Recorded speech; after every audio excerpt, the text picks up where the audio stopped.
Welcome to WTOL 11 News on WTOL 11 Plus. I'm Tatiana Cash. Thanks so much for joining us here online.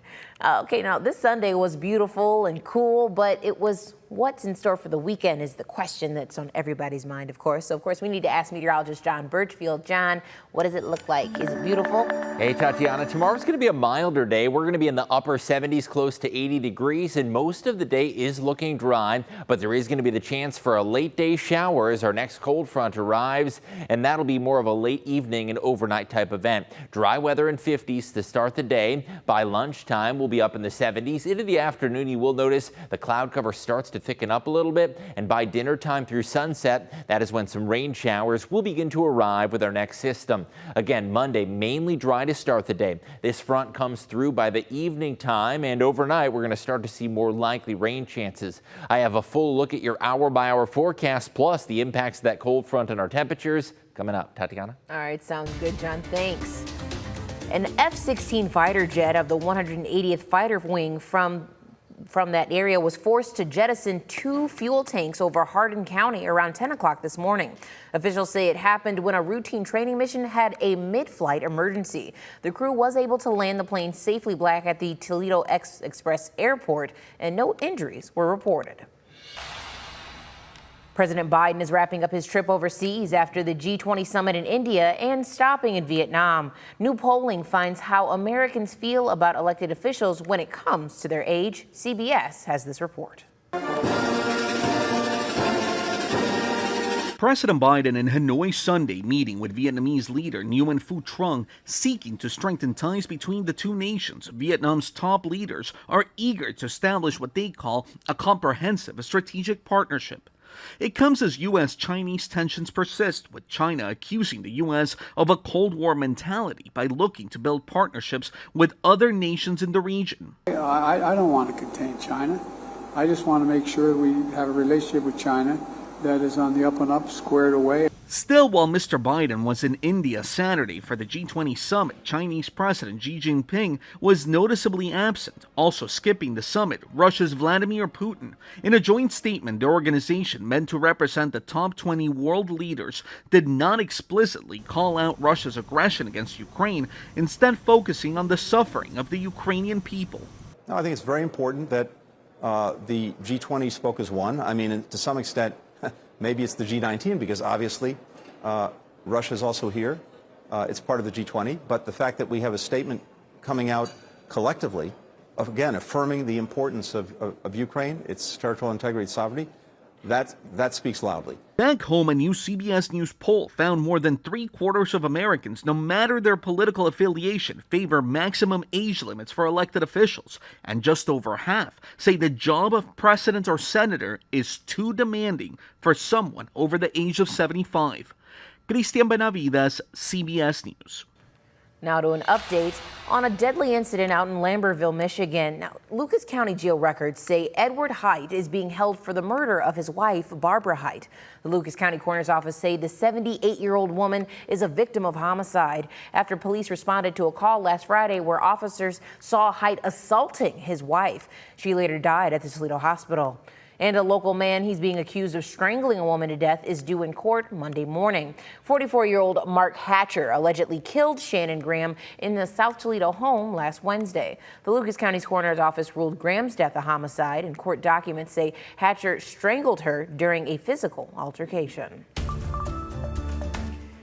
All right, this weekend out in Bowling Green was the Power of Yesteryear's fall show. Attendees got a chance to check out all the antique tractors and other agricultural farm equipment on display.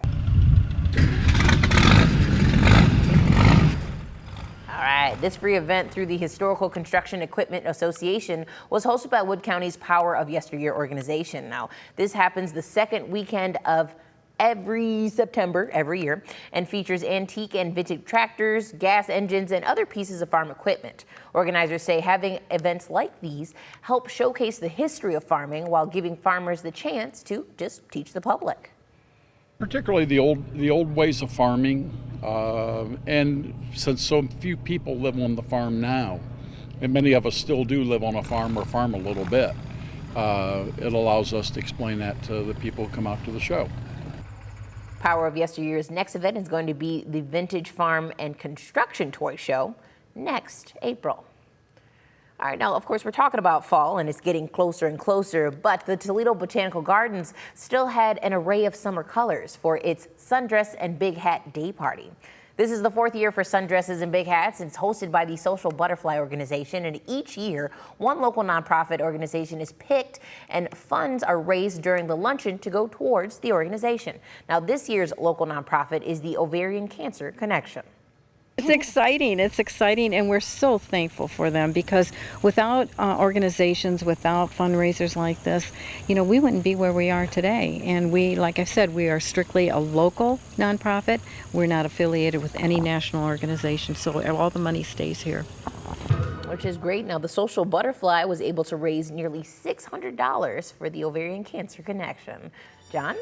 All those big hats fitting with today's forecast. Starting to see a little more sunshine returning, blue up in the sky, and that's a sign of sunny weather for the rest of the evening and much of the day Monday. As cloud cover leaves off into eastern Ohio, we do see southern Michigan and northwest Ohio the return to some sunny skies. Low pressure moving towards the mid-Atlantic region, taking with it a band of rain showers. Now, our next weather disturbance is going to be about 24 hours away, but dry and mild weather continues for much of the evening and Monday. We're in the mid-70s right now, upper 60s along the lakeshore. Monday is going to be a mostly dry day. There will be the chance for a late evening shower as our next cold front moves through, but ahead of that front, temperatures turning up to the upper 70s. Planning out your day, partly sunny skies at daybreak, 50s out the door for the bus stop forecast. We'll be around 70 by lunchtime. When the kids get off the school bus, seeing a little more cloud cover up in the sky, and rain showers arrive between about 6 to 8 p.m. as our next front arrives. Mainly dry conditions Monday. There's that cold front. Let's set the clock into motion. By Monday evening, there will be the chance for some showers coming in from the northwest, and the rain's really going to start to pick up late Monday night into Tuesday morning. Here's what you're going to wake up to on Tuesday, the chance for showers persisting. Let's zoom in closer to home on that hour by hour. Partly sunny skies, a milder feeling day Monday with temperatures in the upper 70s. By Monday evening, the chance for a few showers will roll in, and those showers are going to pick up some steam Monday night. Here's a look at the overnight hours, seeing some steady or soaking rain, and this is what the Tuesday morning commute is going to be like. You'll need those wipers and headlights. Into the afternoon hours Tuesday, you'll notice rain becoming a little more speckly and intermittent as the cold front moves on through. Behind that weather system, a taste of fall Tuesday, Wednesday, and Thursday. They're all going to feel cooler. Temperatures only going to make it to the 60s. Here's the next couple of days. Monday, mainly dry, showers late in the evening. Tuesday is going to be damp and rainy, especially in the morning with rain lightening up later in the day. By Wednesday, we get partly sunny skies and a cooler breeze, and Thursday is going to be one of those days where it's sunny, crisp, and refreshing with temperatures in the 60s. The long-range weather outlook still trending cooler, and we'll be in the 60s with a little taste of fall through Thursday. We rebound back to the 70s Friday into Saturday, and next weekend looks to start off a bit milder with temperatures in the mid-70s, likely to stay at least dry until Sunday with an overall cooler trend in that 10-day forecast. Most of those days going to be in the 60s or the 70s. Tatiana?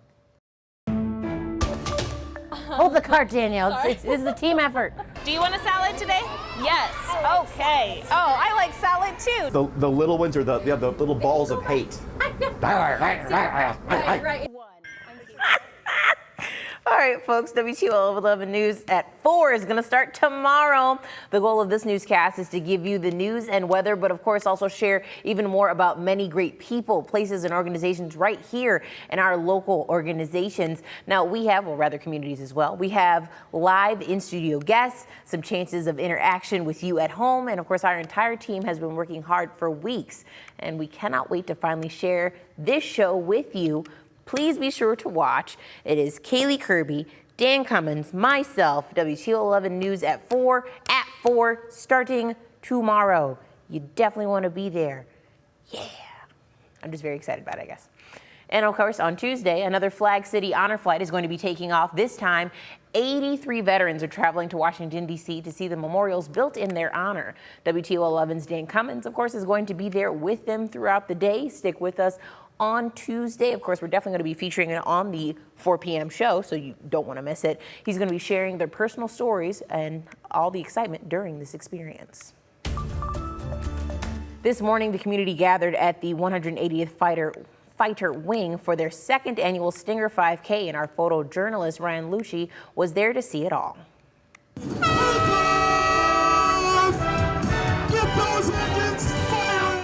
is our second year doing the Stinger 5K. We've got over 1,000 people. It's grown year over year. We love to open up the base and get members of the community out to show off our facilities, our people.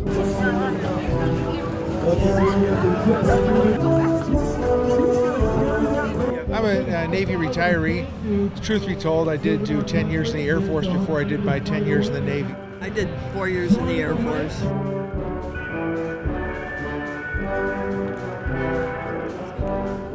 Still have the 9/11 Memorial on base. We're doing tours all morning long. And kind of the finale of our morning is a jet launch that we do. So after the run, all of our participants will walk over to the taxiway and watch 4 jets take off. We love to honor all service members, especially from the local community, folks that are not only veterans of the 180th Fighter Wing, but all services come out and run. Getting here and seeing everyone in uniform, and then seeing the runners, a lot of energy. So I'm really excited about getting going with this. Being here on the base, and again, supporting our military is what's important. One of the nice things about people who like doing 5Ks is that they look for the next 5K, and I think something with a mission and a focus like out here at the 180th, that's they'll come back and there'll be more. I didn't realize this was only the second annual, and I'm hoping we'll be here for the third.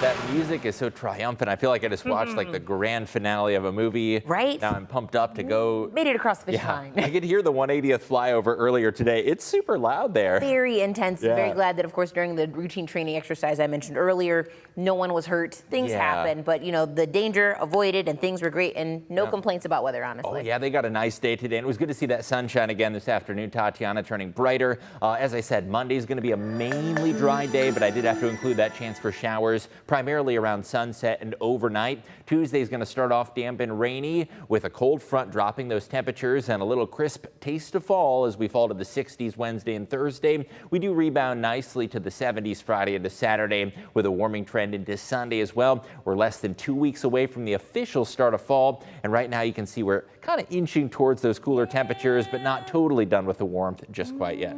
When is meteorological fall happening? Well, meteorological fall is actually already underway. So based on my definition, it's already fall. Yes, we chunk it into 3-month season. So September 1st was the start of that season. But yeah, we're not done with the summer weather just yet. I don't think we'll see any more 90s, but we'll get some 80s, I bet you. I mean, I feel like that's a fair trade. Well, thank you. You start fall, but you still give me a little bit of lasting nice little summer. Compromise there. That's fair. Thank you, John, and thank you so much for joining us here online on WTOL 11 Plus. Of course, you can always catch us on air on WTOL 11 at 11 and on Fox 36. Thanks so much. Have a great evening.